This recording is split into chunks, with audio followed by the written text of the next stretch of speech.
Welcome to Oversight Overview, a video series by the Levin Center's State Oversight Academy at Wayne State University Law School. We will take a look at how state legislatures across the nation are performing oversight of a particular issue.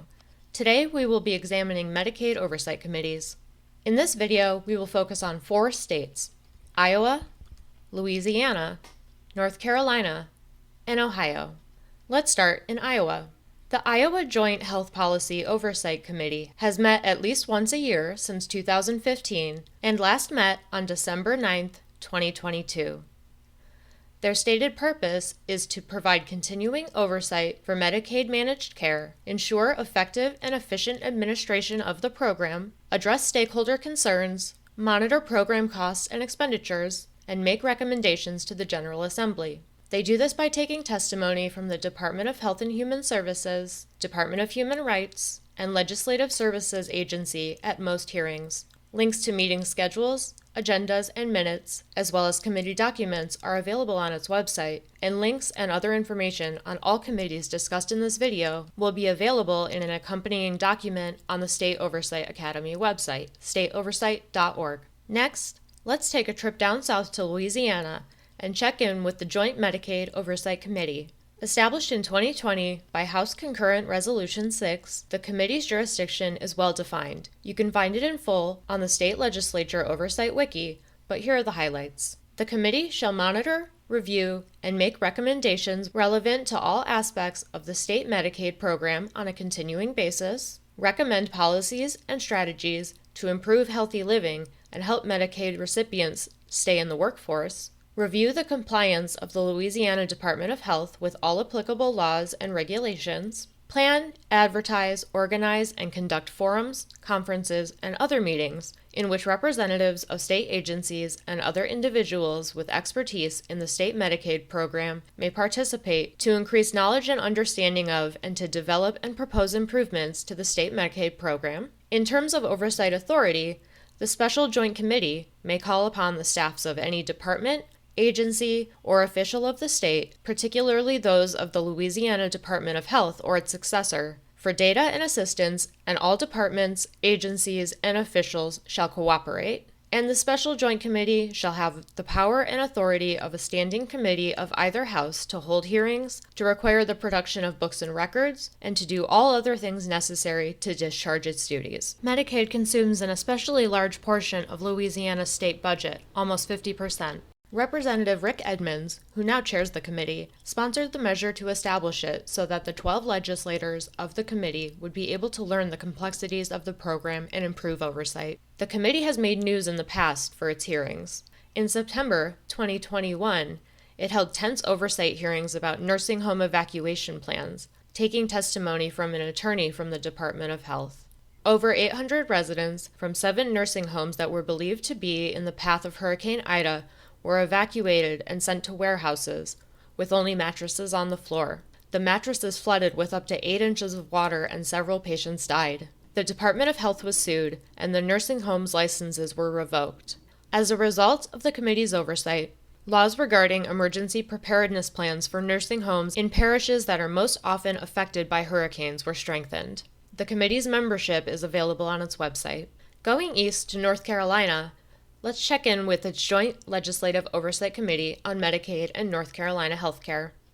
According to its establishing laws, the committee is responsible for examining budgeting, financing, administration, and operational issues related to the program and has access to any paper or document and may compel the attendance of any state official or employee before the committee or secure any evidence. Additionally, when the Department of Health and Human Services sends a report to the General Assembly or any committee or subcommittee, it is required to send a copy to the co-chairs of the Medicaid Committee as well.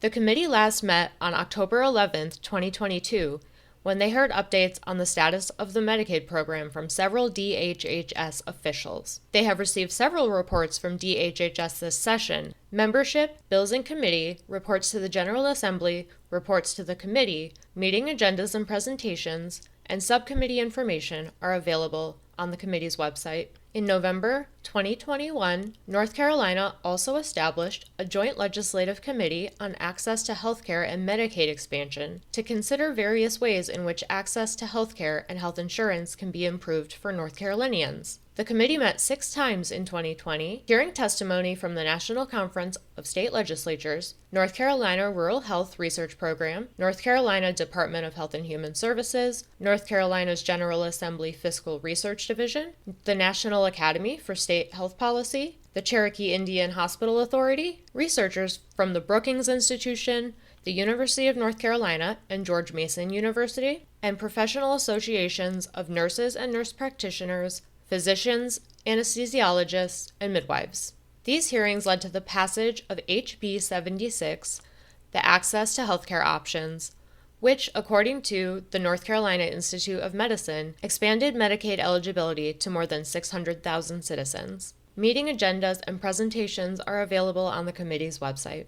Heading back to the Midwest, the Joint Medicaid Oversight Committee of the Ohio General Assembly was established in 2014 to provide oversight of the state's Medicaid program on a continuing basis. According to its website, the committee oversees Medicaid compliance with legislative intent, evaluates legislation for long-term impact on Medicaid, and assists in limiting the rate of spending growth while improving quality of care and health outcomes for individuals enrolled in the state's Medicaid program. In addition to subpoena power, the committee and its employees may conduct surprise inspections of state and local government Medicaid offices. The committee has met about once a month since its establishment. It recently heard testimony from the Ohio EMS Chiefs Association and the Ohio Ambulance Association during an oversight hearing about reimbursement challenges. It makes use of agency reports, requiring the Department of Medicaid to produce reports on issues including if the program is meeting the needs of low-income pregnant women, infants, and children, how the department is minimizing fraud, waste, and abuse, participation and total cost of the Medicaid buy-in program, access barriers, and more. It also receives monthly caseload and budget variance reports from the department, and the state auditor provides reports to the committee upon request. The committee has produced a variety of its own reports, including a biennial report on the projected Medicaid medical inflation rate. All reports, as well as meeting dates, notices, minutes, and materials, are available on its website.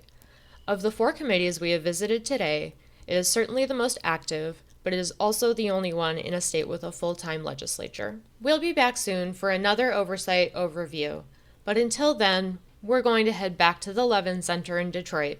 If there's a topic you would like to see us cover, or if you have any questions about oversight in your state legislature, we'd love to hear from you. Please check out the State Oversight Academy website at stateoversight.org and the State Legislature Oversight Wiki, which provides more information about oversight committees in all 50 states, the District of Columbia, and the U.S. territories, as well as agencies providing oversight, such as state auditors and inspectors general.